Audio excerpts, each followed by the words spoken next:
Guys, alam nyo ba na merong isang uri ng asin na nare-recommend ko and sobrang healthy. Hindi masyadong mataas ang sodium content, kaya pwede ito sa may mga high blood, pwede sa may mga problema sa kidney, but of course it needs to be balanced. Pero ang tinutukoy ko ay ang Himalayan salt. Itong ganitong klaseng salt, medyo pinkish siya. And very good ito dahil maraming minerals na nandito. 84 minerals yung tinataglay nito. Kaya kung ordinary salt or rock salt yung gamit ninyo, palitan ninyo yan dahil sobrang taas ng sodium content. Nakakapag-trigger sa high blood, nagkakaroon ng problema sa water retention, bloatedness, problema sa kidney. Kaya mag-switch na kayo sa Himalayan salt.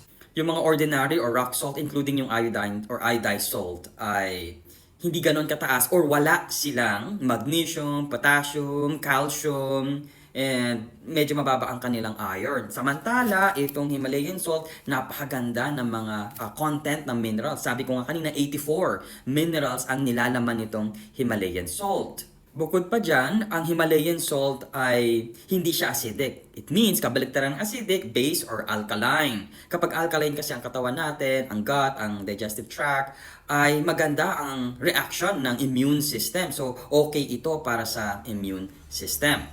Okay din ito para sa may mga problema sa digestion. Nakakatulong ito para sa may mga constipation, sa may mga diarrhea, at higit sa lahat, kapag maganda kasi ang pagdadigest ng food, maganda din ang absorption ng nutrients, vitamins, and minerals. Kaya very good ito at very healthy para mas mabilis natin ma-absorb ang ating mga kinakain na mga healthy na pagkain.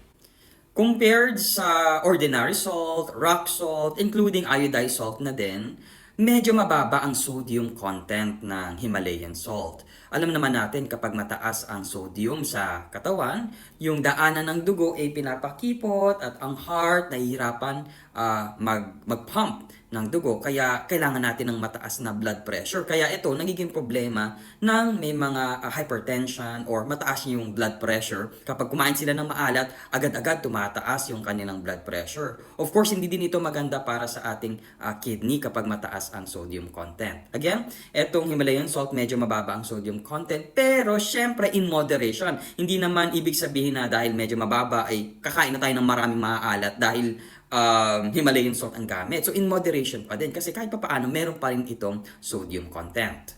Alam nyo ba, minimina pa ito sa south ng Pakistan. Doon nila ginigiling, doon nila pinaprocess para maging Himalayan salt. Pero hindi naman ito masyadong kamahalan at abot kaya ito.